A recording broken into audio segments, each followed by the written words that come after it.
Welcome to Book Cover Appreciation. It's well known that you shouldn't judge a book by its cover, which makes sense considering that some of the first books either didn't have a cover or just looked like this. I mean, horror? Sci-fi? Your guess is as good as mine. However, no one would ever say that covers aren't important to the book publishing industry, otherwise they would just be blank. Which is what this series of videos is about, taking a look at the often ignored part of the publishing industry. The first thing you see of any book, the cover. Today our topic is free book covers where nothing much is happening, but that didn't stop me from reading the book.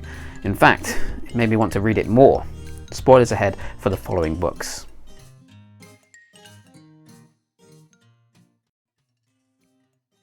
Gone is the series of books about a group of children stuck in a Californian town with no adults and a hard to operate nuclear power plant nearby, like most nuclear power plants, I guess. Also, deadly creatures roam the town and its outskirts, such as giant worms, and some of the kids have superpowers and those that don't hate that. It's kind of like Lord of the Flies situation, but instead the children are the untrained members of the X-Men and the film Tremors is happening at the same time. Now the books had many different covers, but this 2008 version gives you no indication of this rich storyline. Check out the silhouette in the O. I was never entirely sure what this person was doing.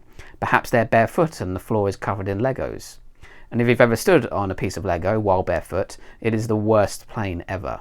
Worse than being on the end of Drake's whip or Diane's scathing wit. This cover is as empty as the head of one of Hannibal Lecter's dinner guests.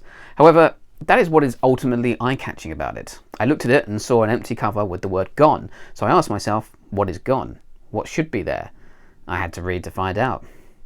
On the back cover it also has the words electric monkey, two words which when paired together are hilarious and evoke strange and interesting imagery. So I rewarded the author and publishers with a read and bought the whole series. Stormbreaker is the first book in the Alex Rider series, which chronicles a 14-year-old Alex Rider experiencing the worst year of his life while trying to save the world, like being a key worker in 2020. Alex Rider is forced to be a child spy by MI6 and gets into all kinds of classic James Bond style shenanigans with crazy gadgets and even crazier bad guys.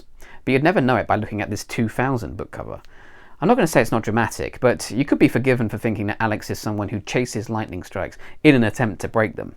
Seriously, without knowing anything about this series, what is this cover all about?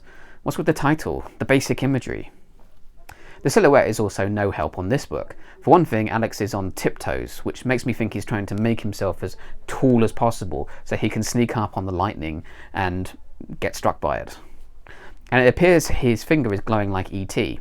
Later I learned that Alex is shining a torch, which I never really understood because the torch is not a recurring theme in this series. It's not even a recurring gadget. In the comments, can someone please explain the torch to me? But as I said near the beginning of this video, this cover never stopped me from picking up the series and enjoying the book immensely. Lightning is of course a very dramatic visual image. I might have thought at the time that given the Bondian nature of these books, the villain had a storm controlling device, and I had to read to find out, and became addicted to the series, so well done cover artists. Silhouettes seem to be a recurring theme in this video. I apologise and promise to find out who's to blame. But here we are again with another book cover that tells me nothing. Yeah, sure, there's going to be a confession, but nothing here is giving me a remote clue as to what this confession might be. Judging by the way the tiny figure in the shadow is standing, it might be someone confessing that they really need to go to the loo. But how do you build a story around that? Maybe I should read it and find out. It's so cunning. I do wonder though if the cover designer made the conscious choice to not capitalise the author's name in the title in some sort of twisted effort to capture the attention of potential customers who notice such things, kind of like me. I mean, how could you ignore a cover that so flagrantly disregards basic punctuation? Wouldn't you seethe in rage and then end up reading it? Huh, it worked. Let me know in the comments if that's why you bought this book. Well, there you go. Free book covers as plain as the White Cliffs of Dover, yet just as captivating. Thanks for watching. Check out this channel for Minecraft videos where I build things from my books and lots of other videos too. Check out my website www.mdrury.co.uk and go judge my book covers. It's fine, this is a subjective business. And have a good morning, afternoon and evening wherever you are in the world. Goodbye.